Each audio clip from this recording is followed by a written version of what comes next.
Et bonjour à toutes et à tous, j'espère que vous allez bien. Aujourd'hui je vous retrouve avec une nouvelle vidéo sur les plantes pour vous parler d'une de mes plantes préférées. Il s'agit du pothos argenté qu'il y a juste ici. Donc je fais clairement partie de la team pothos. Marion, si tu passes par ici, je te fais un petit coucou. Voilà, c'est une plante que j'ai depuis maintenant plusieurs années, que j'adore, que j'ai bouturée. Et je trouve que c'est une plante qui est très facile d'entretien, que quand je conseille aux débutants, pour ceux qui veulent commencer à prendre des plantes mais qui pensent qu'ils n'ont pas trop la main verte, je pense que c'est une plante qui vraiment peut convenir à beaucoup de monde.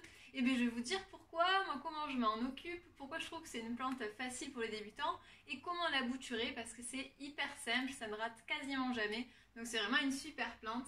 Donc il s'agit de celui-ci. Ça c'est la plante mère, celle que j'ai depuis le début, que j'ai bouturée plein de fois.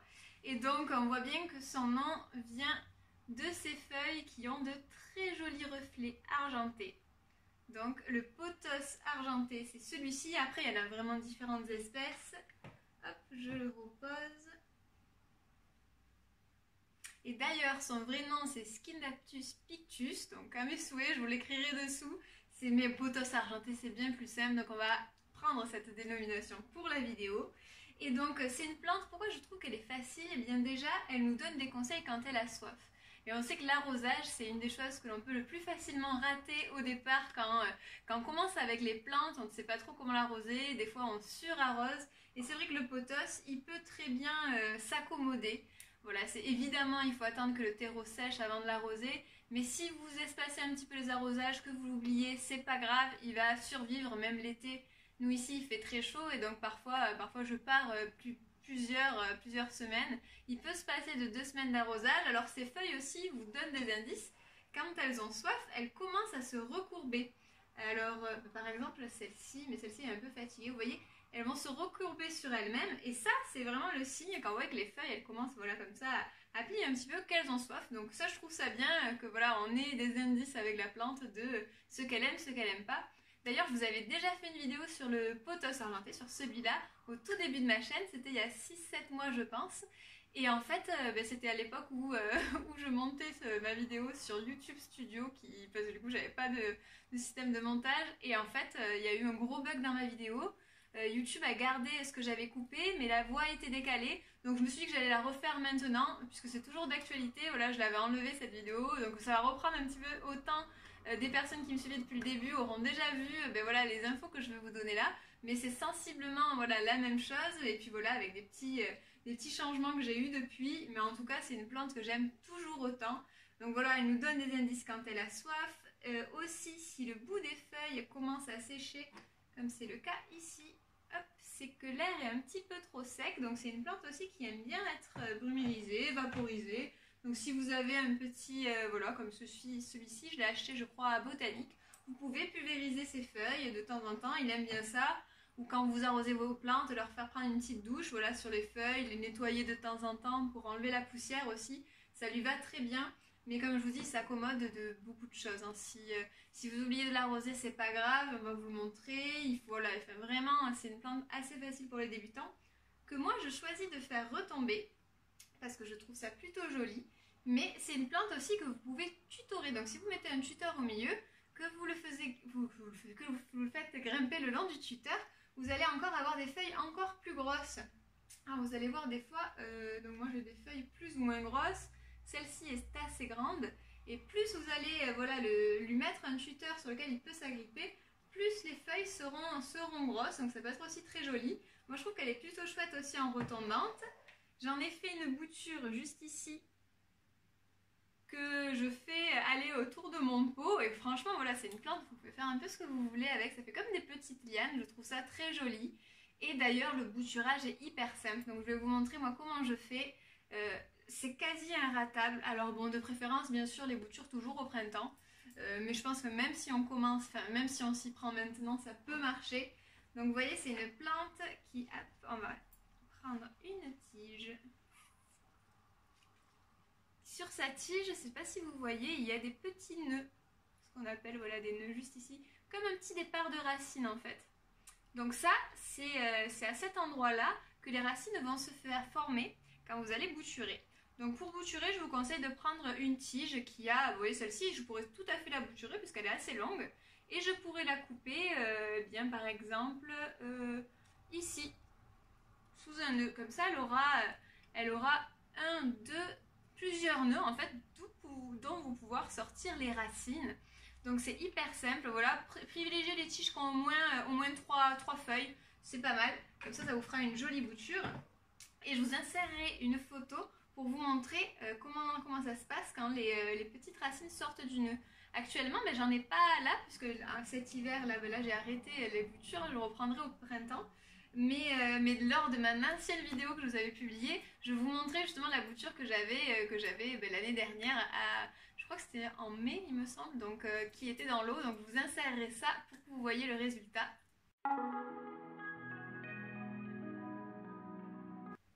Et donc quand votre bouture commence à faire des racines qui sortent du nœud, alors ça peut prendre un petit peu de temps, c'est pas, il faut être assez patient. Moi je la place dans un verre d'eau. Vous pouvez aussi le mettre dans un contenant opaque et je la mets dans un endroit assez ensoleillé. Et donc petit à petit, les racines blanches vont sortir de ces petits nœuds. Et il faut attendre environ qu'elle fasse 2-3 cm assez développée pour la planter dans un terreau. D'ailleurs, je ne vous ai pas parlé du substrat, ça fait une bonne transition. C'est pareil, il se contente d'un substrat assez simple. Donc vous prenez du terreau pour planter l'intérieur ou du terreau de rempotage. Vous mélangez avec quelque chose d'un petit peu drainant. Donc comme des billes d'argile ou de la perlite, pour que du coup l'eau puisse facilement bien s'infiltrer et ne pas stagner. Comme toutes les plantes, si vous la mettez dans un cache-pot, veillez à bien vider toujours le cache-pot ou la soucoupe pour que les racines ne restent pas dans un fond d'eau et pour pas qu'elles ne pourrissent, un peu comme toutes les plantes d'ailleurs. Donc ensuite vous la rempotez dans un petit format. Vous verrez, les racines se développent, mais elles n'ont pas besoin non plus d'un immense pot. Et donc au départ, veillez à bien arroser les boutures, puisque du coup, comme votre tige était dans de l'eau, elle se sera habituée, les racines se seront arrivées habituées à l'eau. Donc au départ, il faut bien arroser pour que ça prenne. Et franchement, ça ne rate jamais. J'ai fait celle-ci, j'ai aussi fait celle-là il y a moins longtemps, celle-là elle date de l'année dernière. Et hop, elle ressort plein de petites feuilles. Alors celle-là, j'ai voulu tester à la mettre dans ma cuisine, donc un peu plus loin de la lumière. Et franchement, niveau luminosité, c'est une plante aussi très facile. Plus vous la mettez proche d'une source de lumière, donc avec une exposition assez ensoleillée, pas de soleil direct, mais plus elle se rapproche de la lumière, plus elle va se développer rapidement. Alors c'est pas le pothos qui se développe le plus rapidement, il y en a certains qui ne s'arrêtent pas de pousser, mais je trouve que quand même, il a une croissance assez rapide. Et vous voyez, il fait des feuilles même en hiver, il m'a fait des feuilles tout l'hiver.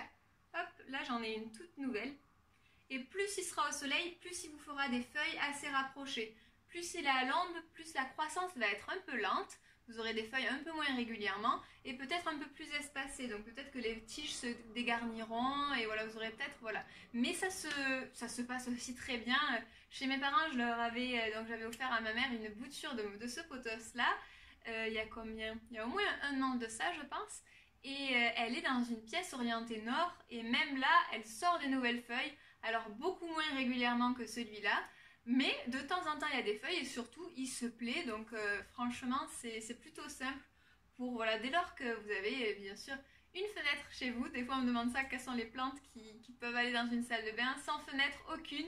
Mais dès qu'il y en a une, qu'elle soit orientée sud, orientée nord, cette plante se plaira. Et même celui-ci que moi j'ai éloigné volontairement un petit peu de ma fenêtre, parce que dans ma cuisine j'avais aucune plante, et bien même là il se plaît. Et bon, les feuilles sont peut-être un poil plus petites, on verra si elles grandissent, mais en tout cas ça marche très bien. Et là en rempotant, j'étais tombée sur un terreau plein de larves de cyarides, donc des mouches de terreau. Et j'ai mis, vous voyez, je ne sais pas si vous verrez, un petit scotch qui attrape les moucherons et ça marche plutôt bien. Je vous ai fait une vidéo dédiée aux moucherons et là j'avais mis ça temporairement pour essayer de les capturer, pour pas en avoir de trop, et ça marche assez bien. Souvent ça fait ça dans les boutures, je les arrose dès que j'ai bouturé, moi j'arrose beaucoup mon terreau pour que ça reste un petit peu humide assez fréquemment. Et bien là j'avais plein de larves de moucherons, mais bon c'est pas grave, je pense que je m'en suis débarrassée, là ça va mieux. Puisque j'ai essayé un petit peu d'assécher le substrat et avec tout ça, ça a l'air de fonctionner. Mais vous voyez, vous pouvez faire plein de boutures. J'en ai encore une autre dans mon entrée. Donc rien qu'ici, j'ai multiplié ma plante de départ qui devait avoir cette taille-là, qui était vraiment toute petite. Vous en trouvez assez facilement maintenant.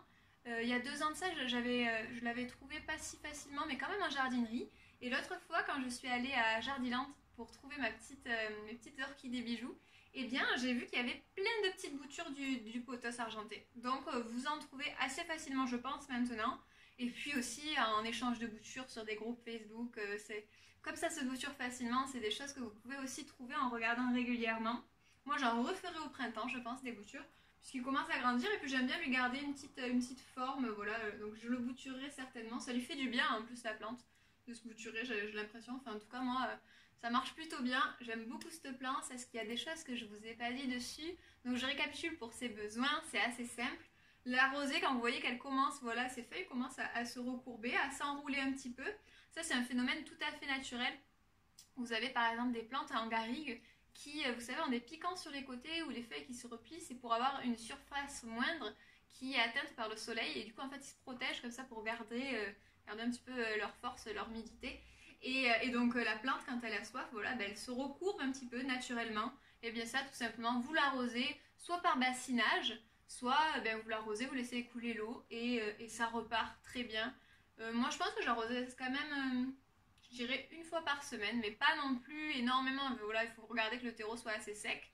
Moi, comme ça reste bien lumineux chez moi et ensoleillé, voilà, toutes les semaines quand même, c'est pas mal. De temps en temps, je la pulvérise quand j'y pense. Si je ne le fais pas, c'est pas très grave, franchement elles sont contentes. Moi elles sont dans une pièce ensoleillée, lumineuse, mais ça convient aussi dans des pièces un petit peu plus sombres. Vraiment la plante pour débutants par excellence, je trouve. Ça et la ZZ plante, dont je vous ai déjà parlé aussi sur la chaîne. C'est vraiment très simple, elle refait des feuilles hyper régulièrement. C'est pour ça aussi que je trouve que c'est bien. Quand on débute, on est content de voir que notre plante fait des nouvelles feuilles, pousse assez régulièrement. Donc c'est plutôt chouette, ça nous encourage aussi à continuer. Et à bouturer, dès lors que vous voyez des petits nœuds, hop, des petits départs de racines, eh bien vous pouvez la bouturer en eau assez facilement aussi. J'ai jamais eu de bouture qui marche pas. La chaîne de cœur par exemple, des fois c'est un peu plus galère à faire prendre, à bouturer, à faire prendre racine. Pour autant le pothos c'est vraiment hyper simple, donc c'est vraiment une plante sympa que je vous conseille. Je pense que toutes les plantes addicts connaissent déjà cette plante là. Mais voilà, je voulais quand même qu'il y ait une vidéo sur ma chaîne qui soit à jour sur la plante, comme j'en avais déjà fait une. Donc j'étais ravie de vous partager mes différents petits pothos, mes bébés et la plante mère. Parce que c'est une plante que j'adore, dont je me lasse pas, malgré toutes les nouvelles plantes que j'ai pu avoir. Donc voilà pour cette plante, j'espère que cette vidéo vous aura plu. Vous aura peut-être fait découvrir la plante, n'hésitez pas à me dire en commentaire. Et puis je vous souhaite une très belle journée et je vous dis à bientôt.